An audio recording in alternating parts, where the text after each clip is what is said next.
প্রত্যেক দিনের মতো আজকেও চলে এসেছি ছোটো কাকুদের ঘরে রোদ্দুর খেতে। এ দেখো আমার ছেলে এখন ঘুমোচ্ছে, তো সেই ফাঁকে ভাবলাম তোমাদের সাথে একটা জিনিস শেয়ার করি। মানে আমার ছেলে জন্মের পর থেকে তো অনেক উপহারই পেয়েছে, কিন্তু বই উপহার প্রথমবার পেয়েছে। আর এটা কোনো সাধারণ বই নয়, দাঁড়াও দেখাচ্ছি।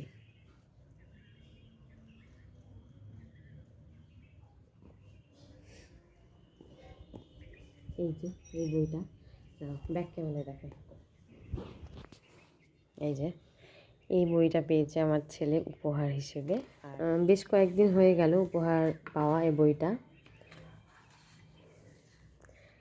কে দিয়েছে এই দেখো, মানে এটা আশ্রম পাড়ার কাকু দিয়েছে বইটা। আমার ছেলের বন্ধু দাদু ভাই, মানে বন্ধু দাদু ভাই কথাটা মিঠাইয়ের থেকে এসেছে, তো আমরা ভেবেছি বেশ মিষ্টি ডাকটা, তো ওই কাকুকে বন্ধু দাদু ভাই বলেই ডাকবে এরাও। এখনও কিছু আমি শুরু করে উঠতে পারিনি, তবে এটা লিখতে হবে। আচ্ছা, কাকু কী লিখেছে সেটা একবার তোমাদের সাথে শেয়ার করে দিই।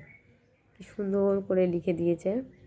আমার আদরের সমৃদ্ধ দাদুভাই, মানে আমার ছেলের নাম। স্বাভাবিক ছন্দে বড় হয়ে ওঠো, অনেক বড় হও, ভালো মানুষ হও। পরমেশ্বরের কাছে তোমার সুস্থ সবল নির্ভীক সুখী ও আনন্দোচ্ছল স্বীকৃত জীবন কামনা করি। রবি দাদু, 8ই জানুয়ারি 2026, মানে 8 তারিখ দিয়েছিল এটা। আমি এখনও শুরু করে উঠতে পারিনি কোনো কিছু লেখা, তবে খুব শিগগিরই শুরু করব। এই মেসেজটা কাকুর জন্য।